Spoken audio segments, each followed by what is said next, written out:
Téléspectateurs de l'émission 100% Info, notre invité est scientifique. Il a un master S Sciences en radioélectronique de navigation aérienne obtenu dans les universités russo-ukrainiennes ex-URSS. Aujourd'hui, il est plus reconverti dans le monde agricole. Nous recevons pour vous Pierre Nanema. Bonsoir. Merci, bonsoir. Alors, nous allons donc nous entretenir autour de plusieurs sujets, notamment le retrait du Burkina de la CEDEAO, vos travaux de recherche dans le monde agricole et bien sûr parler de l'enseignement supérieur au Burkina Faso. Tout d'abord, votre appréciation du retrait des pays de l'AES de la CEDEAO en tant que Burkinabé. Déjà, merci pour l'invitation. Moi, je pense que, en ce qui me concerne, que le retrait des 3 pays de l'AES de la CEDEAO, à mon humble avis, il est sans événement. C'est un non-événement. En ce sens qu'on n'y était déjà pas, on n'y existait pas. La CEDEAO était devenue comme une entité plutôt sur papier. Donc, du coup, comme on n'y est pas, même si on se retire, c'est la même chose. Pourquoi une entité sur papier ? Parce que la CEDEAO, c'est une communauté qu'on a créée pour venir entériner quelque chose qui existait déjà. Parce que la communauté déjà des peuples, comme le mot le dit étymologiquement, le mot communauté qui veut dire commun, quand on prend le Burkina Faso sur ces différentes frontières, on a déjà une intégration entre les peuples. Donc cette intégration déjà existait. Donc du coup, la CEDEAO créée déjà dans les années 75 est venue trouver déjà une intégration qui existait. Donc surtout, c'est pour moi entériner quelque chose qui existait déjà sur papier. Voilà, donc que le Burkina sorte de la CEDEAO, qu'elle ne sorte pas, ou que le Burkina ne sorte pas de la CEDEAO, bon, pour moi c'est la même chose, parce que les peuples existent, on ne peut pas les effacer de la carte du monde. Mais la CEDEAO a eu des acquis tout de même. Est-ce que ce n'est pas faire fausse route le fait de les négliger? Non. Non, je ne vois pas. Parce que moi, par exemple, je suis né dans les années 68, puis moi je suis né en Côte d'Ivoire. La CEDEAO est née en 1975. Ça veut dire que la CEDEAO existe. Ça veut dire que l'intégration déjà des peuples existait. Moi aujourd'hui, c'est vrai que je suis burkinabé. Je me sens vraiment burkinabé, mais je suis né en Côte d'Ivoire et je parle même plusieurs langues ivoiriennes. Moi je parle dioula, je l'ai appris en Côte d'Ivoire. Je parle aïni, je l'ai appris en Côte d'Ivoire. Je parle baoulé, je l'ai appris en Côte d'Ivoire. Donc pour moi, l'intégration existait même déjà avant la CEDEAO. Voilà ce que je peux dire. Donc pour moi, qu'on y est ou qu'on n'y est pas, c'est seulement le papier, mais les peuples déjà existent. Voilà, un Ivoirien peut venir au Burkina, à mon sens, c'est ce que je comprends. Un Ivoirien peut venir au Burkina et se sentira chez lui. Comme un Ghanéen peut venir au Burkina et se sentira chez lui. Et je ne sais pas comment même d'ailleurs, les autres pays feront la différence entre un lobby qui est à la frontière de la Côte d'Ivoire et un lobby qui vit en Côte d'Ivoire, comment ils feront la différence? CEDEAO ou pas CEDEAO, ils existent. On ne peut pas les effacer. Ils ont leur tradition, ils ont leur culture. Ce n'est pas une question de CEDEAO, c'est une question d'abord du peuple. Et la CEDEAO, c'est la communauté économique des États. Ça veut dire qu'on est commun.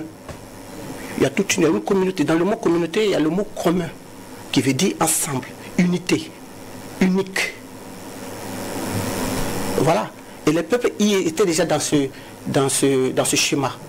Donc ce n'est pas une histoire de papier qui va venir séparer les gens. Vous pensez que quelqu'un qui veut transporter peut-être sa famille ou son corps de Gawa en Côte d'Ivoire ou de la Côte d'Ivoire au Burkina, on va les empêcher parce que tout simplement ils ne sont pas de la CEDEAO. Moi je pense que c'est quelque chose qui n'a pas de sens. Alors pour vous, qu'on y soit ou qu'on n'y soit pas, l'intégration des peuples existait depuis et cela va bien sûr se poursuivre. Oui, oui. Et ce qui est encore plus grave, c'est cela n'aura aucun impact sur le vécu des populations. Pour moi, non. Ce qui est encore plus grave, c'est si on ne sortait pas. Parce que quand on ne sort pas, les autres décident à votre place. Vous savez, en Mouré, il y a un adage qui dit manger, me laisser. Manger, me laisser dans une famille. Manger, me laisser. Je traduis mot à mot. Ça, c'est pas un problème. Vous avez mangé, vous ne m'avez pas retenu ma part. Ça, c'est pas grave. Mais parler des problèmes de la famille sans moi, ça c'est insupportable. Ça c'est un adage moré. Qui veut dire quoi? Qui veut dire simplement qu'on est suspendu de la CEDEAO. Et si les gens de la CEDEAO s'en vont prendre des décisions au nom des autres membres de la CEDEAO, c'est parler sans eux. Ça c'est encore plus grave. Ça veut dire que vous endossez ce que vous n'avez pas dit, ce que vous n'avez pas fait, et ce dont vous n'êtes même pas au courant. Parce qu'on ne doit même pas consulter. C'est ça qui est grave en fait. Donc je pense que c'est même plus intéressant de sortir avant qu'on décide à ta place que d'y rester. Voilà. Alors c'est votre point de vue et on le respecte. Je sais que vous êtes un grand passionné du monde agricole. Comment est-ce que vous appréciez cette initiative qui a été mise en place par le capitaine Traoré pour produire suffisamment afin de répondre aux besoins alimentaires des populations? Moi je pense déjà que c'est une très bonne chose. Et d'autres diront que le président, il ne fait rien de plus que ce qui avait été fait auparavant, parce qu'on parle de l'agriculture depuis les années 60, jusqu'à ce jour, on parle de l'agriculture. Mais ça n'avance pas. On sent que ça piétine. Voilà combien de milliards ont été injectés dans l'agriculture de 1960 à nos jours. Si ça avait été bien injecté, je suis sûr et certain qu'on serait à d'autres niveaux. Donc pour moi, je pense que ce qui normalement doit changer, c'est l'action. C'est l'action qui doit changer. C'est-à-dire être plus actif et proactif dans l'agriculture. Et ça ne m'étonne pas que ça vienne des militaires, parce que en général, eux, ce sont des gens d'action. Voilà. Et les civils, en général, c'est vrai qu'il y a des hommes d'action dans les civils, mais ils sont en minorité, ils sont noyés. Mais les militaires, déjà, par leur formation, même, c'est des gens d'action. Donc ça n'étonne pas qu'ils soient vraiment dans l'action. Un peu comme ce que le feu capitaine Thomas Sankara faisait, il était vraiment dans l'action. Les civils en parlent, mais on parle plus qu'on ne le fait. C'est ça la différence. Alors être dans l'action, qu'est-ce que vous entendez par là? Être dans l'action, c'est déjà agir. Agir dans quel sens? Bon, on emblave déjà les terrains, les terres cultivables. Ce qu'on peut faire, on le fait. Ce qu'on peut emblaver, on emblave. Et on voit le résultat. Si le résultat est satisfaisant, on cherche à l'améliorer. S'il n'est pas satisfaisant, on se pose des questions.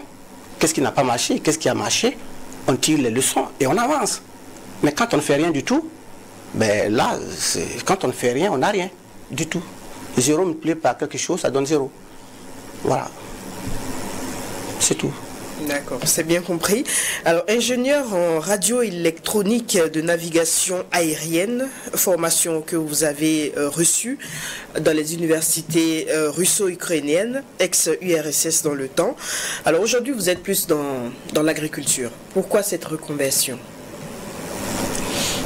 Ben, la reconversion est tout simple parce que je me suis rendu compte que l'agriculture, déjà, scientifiquement, si on parle même du côté économique, même si moi je suis un ingénieur, mais il faut dire qu'un ingénieur ou un master formé en Russie, forcément il a des notions économiques, ça c'est clair. On nous apprend déjà tout ce qui est notion économique, la rentabilité et surtout l'optimisation de ce qu'on fait. Voilà, donc ce qui m'a déjà captivé, c'est que je me suis rendu compte que l'être humain, c'est d'abord son point vulnérable, c'est la faim. Un homme qui a faim, il n'a point d'oreille. Donc du coup, et quand on veut parler de liberté, de suffisance personnelle, il faut déjà être rassasié. C'est clair, c'est le point vulnérable de l'homme. Ce n'est même pas la maladie. La maladie n'est qu'une conséquence de la faim. Un homme bien nourri, les médecins même le disent, la nourriture c'est 80% du médicament. Plus de 50%. Donc du coup, il faut bien se satisfaire déjà en produisant suffisamment et en mangeant sa faim. Ça, c'est le premier point. Et le deuxième point, c'est que, en tant qu'ingénieur, je me suis rendu compte que l'agriculture, c'est un domaine primaire. Au Burkina? Non. Vous savez, dans l'économie, on a l'économie primaire, secondaire et tertiaire. Donc, le primaire, c'est tout ce qui est agriculture, élevage. Vous comprenez? Donc, du coup, si on ne peut pas développer l'ingénierat, on ne peut pas développer la technique si déjà on ne maîtrise pas l'agriculture. Parce que la technique passe déjà par l'agriculture. Tout ce qui vient après, c'est posé sur le socle de l'économie primaire. Voilà. De l'industrialisation, la transformation. Tout ça, ça passe par l'agriculture. C'est aussi simple que ça. Donc si on veut développer un pays, il faut forcément développer son agriculture. Parce qu'à partir de l'agriculture, moi quand vous prenez au niveau de ma ferme, ben, quand vous y arrivez, vous trouvez du tout. Il y a de l'électricité à partir des panneaux solaires. Vous avez le pompe à eau qui va vous pomper l'eau à partir des panneaux solaires, donc de l'électricité qui est bien sûr dans le domaine tertiaire.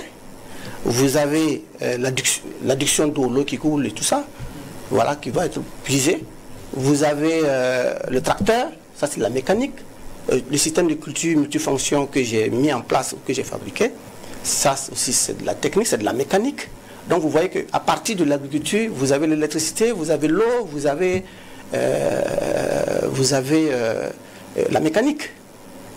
Donc du coup, qui dit électricité, eau, mécanique, déjà à partir de l'électricité, vous pouvez la transformer pour aller en électronique. De l'électronique, vous partez à l'informatique. Et à partir de l'informatique, tout ce que vous voulez, ça se développe. Donc la base et le socle, c'est l'agriculture. À vous voir, vous sentez bien dans cette reconversion? Ben oui, c'est un domaine que j'ai épousé et que j'ai aimé. Parce que j'ai compris que les plantes aussi nous parlent. La plante nous parle, les plantes nous écoutent. Comme on dit, la terre ne ment jamais. Oui, la terre ne ment jamais, ça c'est vrai, mais la terre doit être rentable. On le dit, c'est vrai, parce qu'on ne sort pas zéro. Mais à force de ne pas sortir zéro et quand c'est pas rentable, vous finissez par abandonner. Donc du coup, la terre ne ment pas, c'est vrai, mais la terre doit être rentable. Alors par rentabilité, il est question de production. Alors dans le domaine de la production, étant ingénieur, vous êtes parvenu à concevoir un système multifonctionnel de culture. Alors votre œuvre a été protégée par l'Organisation africaine de la protection intellectuelle. En mars 2023, votre ambition était de poursuivre vos travaux de recherche par la mise en place d'un sémoir devant compléter cette invention. Nous sommes en 2024. Est-ce que ce projet a vu le jour? Oui, le projet a vu le jour, mais n'est pas encore mis en application. Et j'ai même découvert après qu'il existe déjà des solutions similaires, semblables, que je dois effectivement aussi, excusez-moi, expérimenter pour voir si la solution que moi j'ai trouvée et ce que j'ai trouvé aussi sur le marché peuvent s'adapter. Et je verrai qu'est-ce qui va se passer. Mais pour le moment, je ne suis pas passé encore à la phase test, tout simplement parce que j'ai un problème de tracteur que je dois régler bientôt. Et puis bon, voilà, donc je pense que je n'ai pas encore abandonné mon projet. Il est toujours vivant. Alors dans la mise en place de telles inventions, est-ce que vous avez un soutien ou lorsque l'idée vous vient à l'esprit, vous rentrez dans votre garage en griffe et vous procédez à vos essais? Vous savez, l'invention, la recherche, c'est d'abord un domaine personnel, très personnel. On ne peut pas aller demander un soutien pour quelqu'un qui ne voit rien, qui ne comprend pas, qui n'a rien vu. En fait, vous partez demander du virtuel à quelqu'un, de soutenir. Donc du coup, c'est d'abord un domaine de passion. Il faut d'abord aimer. Et moi, quand j'ai fabriqué le système de labo multifonction, ce n'était pas déjà dans l'objectif de le faire découvrir au peuple burkinabé ou même au monde. C'était pas ça. Je l'ai fait pour régler d'abord mon problème personnel. Parce que, comme je l'ai dit tantôt, quand on rentre dans l'agriculture, on se rend compte de beaucoup de problèmes qui naissent. Et là, un problème mécanique s'est tout de suite posé. Problème de main-d'œuvre. Parce que problème de main-d'œuvre pour vous aider déjà à emblaver votre champ, nettoyer le champ, semer, labourer, mettre l'engrais de fond et ensuite l'engrais de montaison, tout ça il faut de la main-d'œuvre. Et je vais vous dire, peut-être que je vais vous étonner, les agriculteurs vraiment, il faut les féliciter parce qu'ils souffrent. Ce que les gens n'imaginent pas, d'après mes calculs, cultiver un hectare de champ de maïs, un seul hectare, vous devez marcher avec votre charrue au moins 180 km pour un hectare. Imaginez-vous, 1 hectare pour 180 km, c'est comme si j'ai marché d'ici de Ouaga à Boromo. Et tout ça dans un laps de temps. Parce que la saison ne vous attend pas. Quand vous commencez, dans un mois, si vous n'avez pas fini de semer, c'est trop tard. Et là, je parle même d'abord à partir du labour jusqu'à l'engrais de montaison, 180 km. Je ne vous parle même pas d'abord du nettoyage du champ. Donc, vous devez marcher à peu près 180 km en à peu près 2 semaines, 3 semaines. Ça vous fait à peu près une marche de 10 km par jour pour 1 hectare avec de la charge. Ce n'est pas marcher uniquement, parce qu'il faut labourer, il faut cultiver, il faut fournir de l'effort physique. À la fin de la journée, vous êtes obligé d'aller prendre de ce qu'on appelle, ce que les cultivateurs aiment utiliser, les anti-inflammatoires. Mais quand vous prenez l'anti-inflammatoire 1 fois, 2 fois, parce que vous ne pouvez pas dormir la nuit, tout votre corps boue. Et donc, qu'est-ce qui se passe? À force de vous habituer à ça, vous commencez par esquinter votre organisme. C'est pas pour rien aujourd'hui, quand on va dans les villages, on voit les paysans, on voit les agriculteurs qui voient les alcools forts et tout ça. C'est en fait, ils ont entraîné leur organisme à ça. C'est pas parce qu'ils veulent. Non, c'est parce que le travail leur a contraint. Mais il ne faudrait pas les justifier l'acte tout de même. Non. Donc du coup, moi, je comprends pourquoi. Et donc, ce qui veut dire que nous qui sommes les disons, intellectuels qui sommes à Ouagadougou, en réalité, nous exploitons les agriculteurs. On exploite même les paysans. Parce que vu l'effort qu'ils font, et au prix auquel on va acheter leur récolte, c'est dérisoire. C'est franchement dérisoire. Donc nous devons même déjà commencer à nous mettre en cause pour savoir qu'est-ce qu'on fait pour eux. Moi, je me suis confronté à ce problème. Je me suis dit, bon, en tant que technicien, je ne peux pas continuer à travailler comme ce que faisaient nos grands-parents. Et c'est comme ça que le système de culture multifonction, la conception a commencé. Je vous rappelle que ça fait près de depuis 2013 que j'ai commencé la conception du système de labour multifonction. Ça fait déjà maintenant 11 ans. Avant que ça ne soit découvert par le public. Et là encore, tout le public n'est pas encore au courant. D'accord. On poursuit avec une autre partie de cet entretien qui porte sur la coopération entre le Burkina et la Russie. Une coopération qui s'est renforcée avec l'arrivée du MPSR2 aux affaires. Vous avez fait la Russie pour avoir étudié dans ce pays. Est-ce que ce partenariat vous l'encouragez? Mais je l'encourage, puisque moi-même j'ai étudié en Russie. Mais ce n'est pas parce que j'ai étudié en Russie que je l'encourage. Peut-être que je n'avais pas été satisfait des Russes, je ne l'aurais pas encouragé. Mais si je dis je l'encourage, on me dira tout simplement parce que c'est un produit russe, tout simplement, alors que ça n'a rien à voir. Alors, non, je l'encourage parce que je vais vous étonner déjà. Moi, quand tous ceux qui étudiaient en Russie, nous qui avons étudié en Russie, moi particulièrement en Ukraine, je vous assure que je ne connaissais même pas l'histoire de l'Ukraine ou de la Russie quand j'y étais, parce que je n'avais même pas le temps d'y penser, parce qu'on était chaque fois surchargé d'études. Contrairement à ce que d'autres personnes pensent, quand on s'en va, on se lave les cerveaux. Mais moi, toutes mes pires notes étaient en philosophie.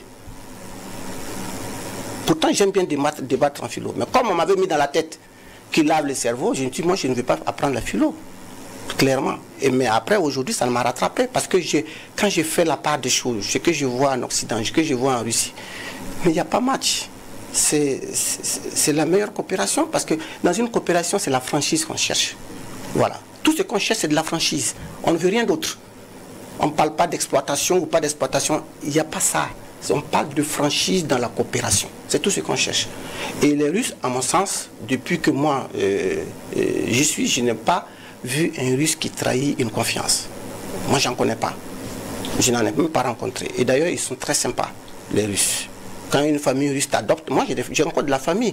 C'est vrai que j'étais en Ukraine, mais c'est pratiquement les mêmes peuples. Hein. Que ce soit l'Ukraine ou la Russie, franchement, c'est les mêmes peuples. Alors pour vous, donc, ce partenariat, forcément, il sera gagnant-gagnant pour les deux peuples. Oui. Oui. Mais on n'a pas dit que... Je n'ai pas encore entendu parler qu'on ne veut pas coopérer avec tout autre pays. Tout pays qui veut coopérer et qui veut la franchise. Parce que sans la franchise, on ne peut même pas se développer. Quelle relation il peut y avoir s'il n'y a pas de franchise? Vous êtes une femme, moi je suis un homme. Si bien sûr on doit se mettre ensemble, il faut bien qu'on se comprenne. Il faut bien qu'il y ait de la franchise entre nous. S'il n'y a pas de franchise, ça va être compliqué. Au moins un minimum de respect. C'est de ça qu'il s'agit. Sinon, il n'y a pas autre chose. Moi, je pense que c'est mieux d'aller à l'endroit où... Des partenaires qui sont dans la collaboration sincère. Tout à fait, voilà, tout simplement. C'est pas une question de Russie, c'est une question de partenaires sincères. Si on sent que les Russes sont sincères envers nous, on dit on veut ceci, les Russes nous donnent, on dit bon, qu'est-ce que vous pouvez nous donner? Les Russes disent voilà, on peut vous donner, voilà ce qu'on ne peut pas vous donner, voilà là où on peut vous accompagner. Moi je pense que c'est de bonne guerre. Alors vous aviez également pour ambition de construire un drone. Où est-ce que ce projet est? Ce projet, il est à l'arrêt tout simplement parce que j'avais remarqué entre-temps que ça allait me demander beaucoup de fonds. J'avais déjà investi, beaucoup d'argent d'ailleurs. Et après, j'ai vu que ça allait me demander beaucoup de fonds. Un jour, j'ai réfléchi, je me suis dit, bon, tu fais ce projet et ensuite tu fais un crash. Tu ne pourras plus redémarrer. Ça va être compliqué. Donc, il vaut mieux patienter. Quand tu vas avoir suffisamment de fonds, ben, tu reprends tout simplement. Et pourquoi ne pas aller vers des mécènes? Comme je dis, c'est difficile d'acheter quelque chose de virtuel. Il faut déjà que je fasse un prototype. Même si le prototype n'est pas beau, même s'il n'est pas joli, et que les gens le voient à l'œuvre, ça va inciter. On ne peut pas vendre de l'air, on ne peut pas vendre du vent, du mystique à quelqu'un. Que ce soit l'État ou que ce soit des amis. C'est compliqué, il faut comprendre. C'est-à-dire, l'inventeur ou l'innovateur se trouve dans sa bulle, à lui, que lui seul comprend. Tant qu'il ne va pas éclater la bulle pour que les autres voient, c'est difficile aux autres d'adhérer. C'est aussi simple que ça. Le système de labo multifonction, par exemple, on revient là-dessus, ça a été conçu en 2013. Je suis à la 5e version. C'est parce que j'aime, jusqu'à ce qu'on le découvre petit à petit. C'est dans cette découverte maintenant, l'État dit, bon, on va prendre une quantité pour essayer. Vous voyez? Donc là, on a vu quelque chose, je suis sorti de la bulle, les gens ont vu quelque chose, on veut essayer, on y va. Si ça porte des fruits, tant mieux. Vous voyez ce que je veux dire? Mais la force des arguments peut parvenir à convaincre des personnes. Oui, mais vous savez, quand on a... L'argent ne se jette pas par la fenêtre. Hein. Il n'y a que les ingénieurs, les concepteurs, surtout les inventeurs, qui jettent l'argent par la fenêtre. Nous jetons l'argent par la fenêtre. Moi, je peux vous assurer que jusqu'à un moment donné, c'est 30% de mon salaire que je mettais dans les inventions et dans les recherches, je vous assure. Vous venez chez moi à la maison, vous allez trouver une poubelle. C'est difficile à comprendre. Voilà, donc c'est un autre monde, il faut y être pour comprendre. Donc c'est difficile d'entraîner quelqu'un là-dedans. C'est très compliqué. Donc du coup, quand les gens disent, mais vous n'avez pas l'aide, pourquoi vous n'avez pas de l'aide? Maintenant, il faut comprendre les autres. Imaginez-vous que l'État vienne me voir pour me dire, monsieur Nanema, on va vous aider. Allez-y. Et que je fais que j'échoue. Supposons. C'est le peuple qui dira, mais vous n'avez même pas vu pourquoi vous partez investir de l'argent là-bas. N'importe qui pourra aussi dire, moi si je peux faire ça, donnez-moi aussi de l'argent. Comment on va expliquer ça au peuple? Il ne faut pas faire des choses abracadabra, il faut faire les choses correctes. D'accord, puisque vous êtes chercheur, est-ce que vous avez le sentiment que les chercheurs sont suffisamment valorisés au Burkina? Je dirais que la question n'est pas très bien posée, parce que c'est ce que je viens de dire tout à l'heure. On ne peut pas valoriser quelqu'un qui n'a pas déjà montré une preuve. Mais il y a des chercheurs qui ont produit des choses et qui peut-être attendent plus de soutien pour que ce soit, pour que cela ait une ampleur considérable au plan national et qui sont toujours dans l'attente. Peut-être leur projet, leur œuvre déjà conçue et qui attendent des soutiens. Je ne pense pas que... Parce que c'est comme ce qu'on dit, encore je reviens sur un adage, excusez-moi, j'aime bien les adages maurés, puisque aujourd'hui on dit toutes les langues, on dit Wams ou le tamenga. Vous comprenez? C'est la queue du singe qui va servir de corde quand on va le chasser en brousse. Donc, quel que soit le projet que vous mettez en place, quelle que soit votre recherche que vous mettez en place, la recherche doit d'abord être rentable, doit être viable. si ce côté n'est pas réglé, je vous assure, personne ne viendra mettre son argent. C'est clair. Moi, je peux vous dire aujourd'hui que je vais commencer à fabriquer des tracteurs. À quoi ça sert aujourd'hui, sincèrement, d'aller fabriquer des tracteurs? Il y a déjà des tracteurs. On ne pourra jamais fabriquer un tracteur moins cher que ce qui existe sur le marché. Il y en a de très bons tracteurs sur le marché. Combien de temps on prendra pour fabriquer un tracteur? Est-ce que vraiment c'est la niche? Est-ce que c'est vraiment là-bas qu'il faut y aller? Je pense qu'il faut faire des choses qui tiennent la route. D'abord, un ingénieur, comme je l'ai dit, un ingénieur, c'est de faire des choses simples et rentables. Ce n'est pas de se mettre à rêver et de fabriquer des choses qui ne tiennent pas la route.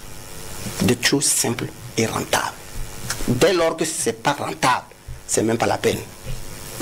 Alors prenons l'exemple d'un chercheur dans le domaine agricole qui est parvenu à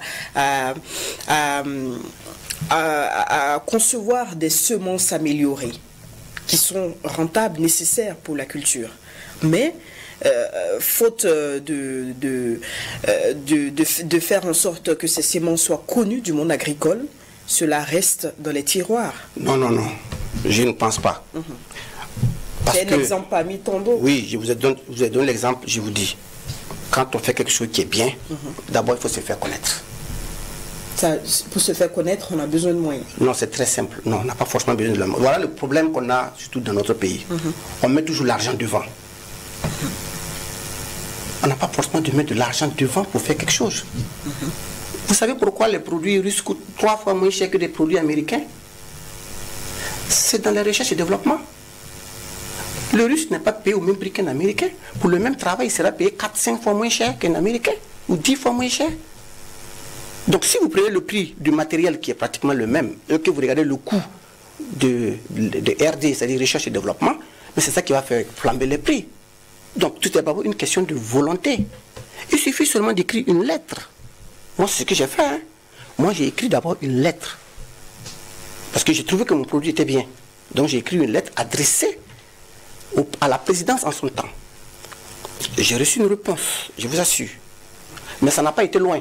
Bon, mais au moins ça existait. Ça a laissé au moins. Vous savez, déjà, il faut déjà commencer à impacter le cerveau. Parce que rien ne prend d'un coup.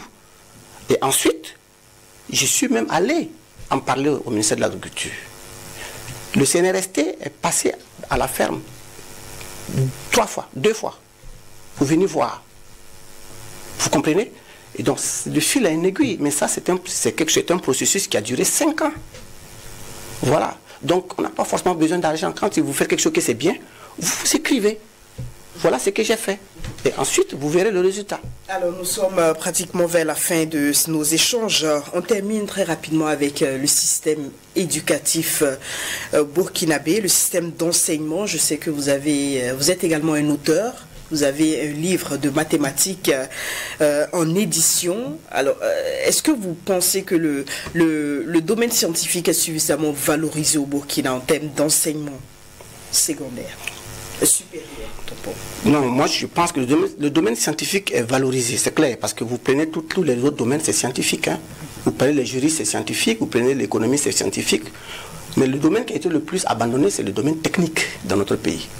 Voilà pourquoi moi, sincèrement, je ne suis pas tout à fait d'accord de la création des lycées scientifiques. Ça, je vous le dis de façon très nette. Pourquoi? Parce que je trouve que c'est pas que c'est pas bien, c'est bien. Mais la priorité, c'était déjà de créer beaucoup d'écoles techniques, surtout des lycées techniques. Depuis quelle année le lycée technique de Ouagadougou a été créé? Des années 75, je pense.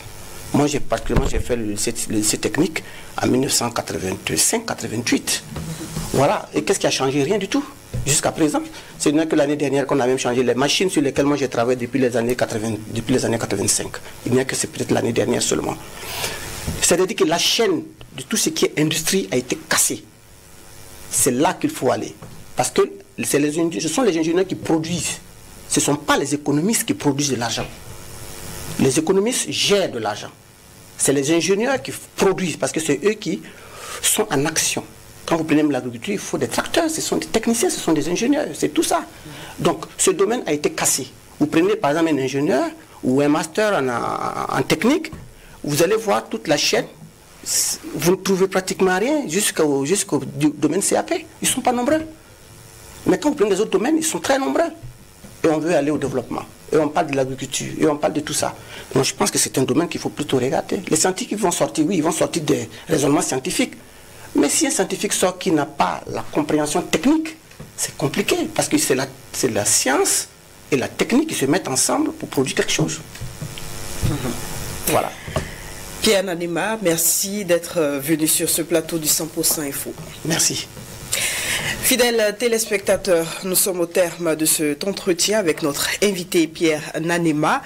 On vous souhaite donc une bonne suite des programmes sur Burkina Info. C'est également la fin de votre émission du jour. Merci pour votre attention.